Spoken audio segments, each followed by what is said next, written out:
Elang BRI.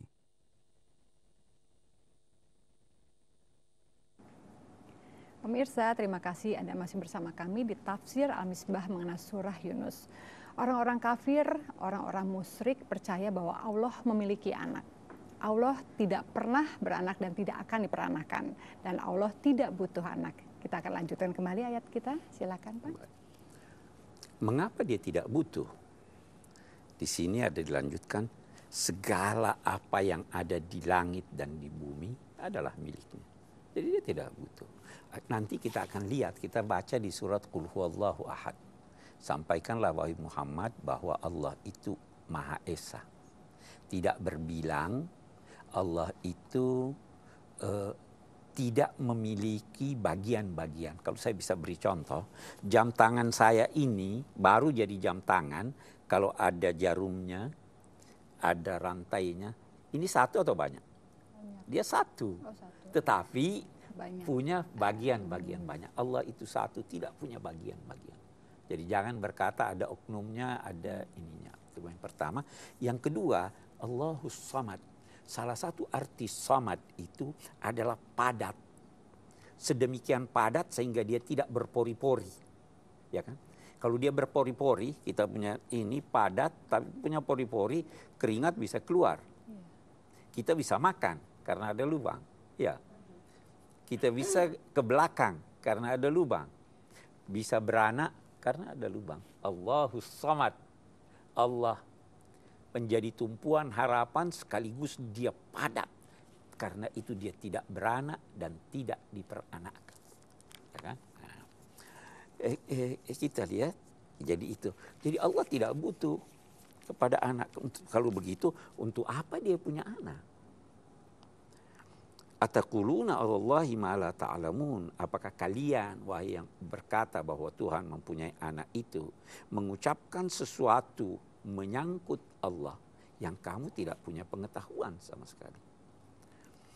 Innal ladzina yaftaruna 'alallahi al-kadziba la yuflihun. Orang-orang yang mengada-ngada kebohongan terhadap Allah tidak mungkin akan memperoleh keberuntungan. Salah satu di antaranya adalah tidak akan yang mengatakan bahwa Allah punya anak. Ada hal yang menarik di sini. Allah menyatakan in indakum min sultanin bihada. Apakah kamu punya argumentasi, punya dalil, punya bukti bahwa Tuhan punya anak? Tidak ada buktinya. Ya. Oke. Bahkan kata ulama-ulama Islam, kita bisa membuktikan bahwa dia tidak punya anak. Kita ambil contoh. Apa yang saya akan katakan ini saya terlebih dahulu ingin garis bawahi. Pasti ada jawabannya bagi orang yang percaya bahwa Tuhan punya anak. Ya kan? Pasti ada jawabannya buat mereka. Tapi apapun jawabannya kita tidak akan kita diterima baik oleh akal kita. Kita mari bertanya satu pertanyaan. Allah punya anak Isa Al-Masih. Iya kan? Menurut kepercayaan saudara-saudara. Oke. Kapan itu? Oh, itu 2000 tahun yang lalu untuk menyelamatkan umat manusia. Sejak dia diutus. Iya. Jadi manusia yang sebelum dia selamat atau tidak? Ya kan? Kan dia datang untuk menyelamatkan. Jadi manusia sebelum lahirnya, sebelum datangnya Isa Al-Masih untuk menyelamatkan dia juga. Padahal dia tidak percaya pada Isa karena Isa belum datang waktu itu. Itu misalnya satu pertanyaan yang menjadikan kita berkata, ini Allah menyatakan sih, apakah kalian mempunyai suatu bukti yang bisa meyakinkan bahwa Tuhan punya anak? Tidak ada. Itu menurut umat Islam ya. Menurut umat lain silahkan lakum dinukum waliyadin. Oke. Kita lanjutkan.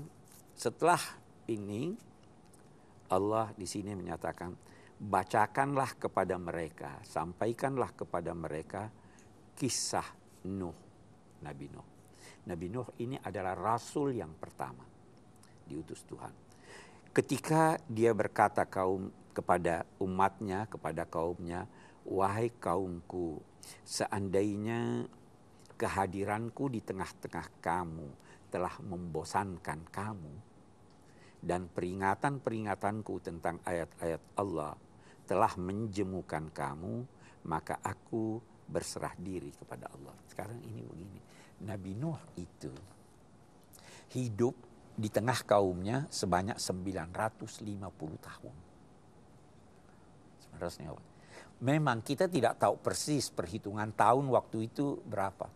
Kita saja sekarang, perhitungan tahun menurut perjalanan matahari beda harinya dengan perhitungan bulan kan.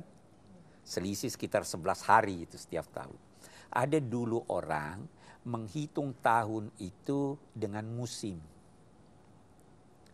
Nah, kalau di negara-negara di Eropa, di Timur Tengah, musim itu ada 4 setahun, ya.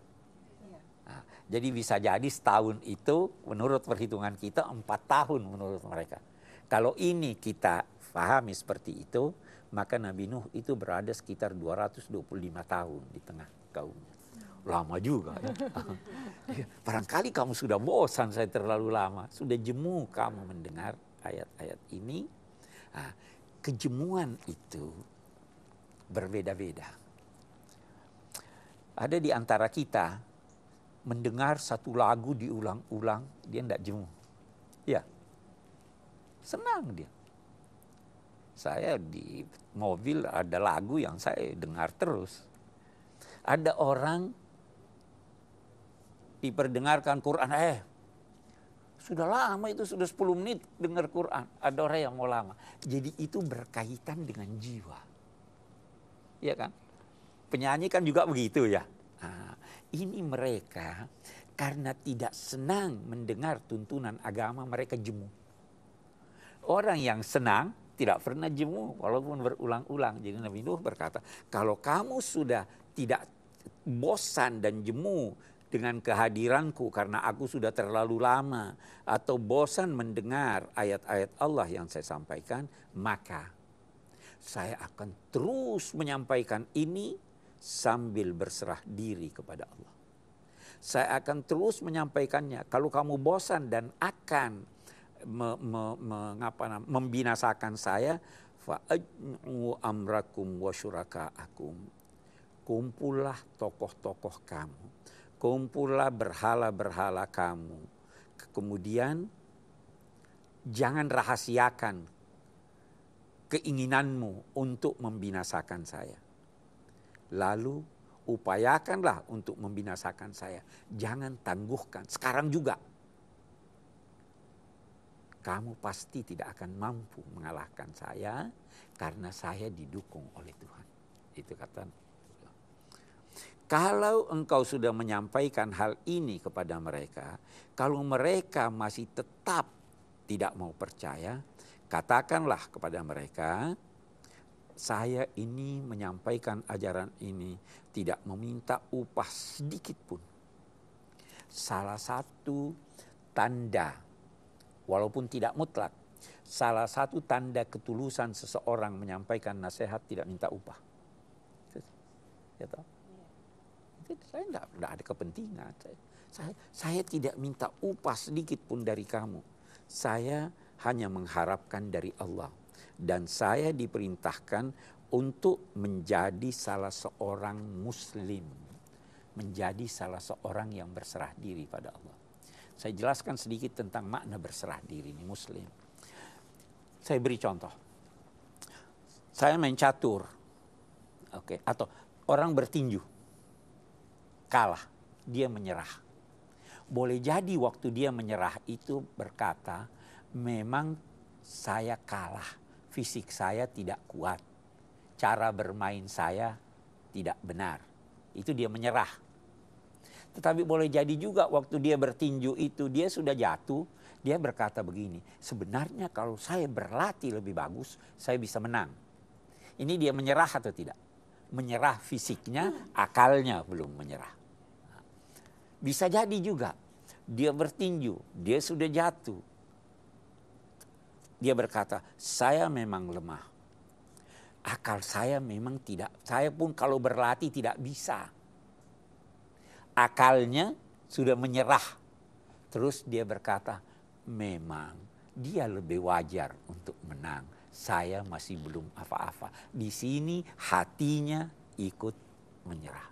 Orang Muslim itu menyerah fisiknya kepada Allah, pikirannya kepada Allah, hatinya kepada Allah. Setan itu menyerah pada Allah, tapi akalnya tidak menyerah.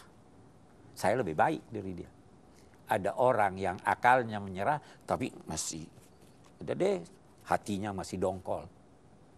Seorang Muslim yang menyerahkan fisiknya kepada Allah, akalnya menyerah pada Allah, Allah lebih tahu, dan hatinya tulus kepada Allah. Itu yang diperintahkan kepada Nabi Nuh, dan itu kita sebagai Muslim hendaknya seperti itu. Kita lanjutkan kembali. Kita lanjutkan lagi. Orang-orang yang mengatakan bahwa Allah itu punya anak, Allah berkata, apakah ada dalil atau bukti mengenai hal itu? Mereka hanya mengada-ngada.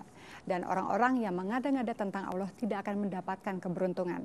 Kita akan kembali setelah yang satu ini, tetaplah di Tafsir Al-Misbah. Tadi kenapa ada orang yang mengatakan bahwa anak Tuhan itu perempuan, malaikat, apa mereka pernah melihat wujud Itulah malaikat? itu yang Tuhan katakan di sini.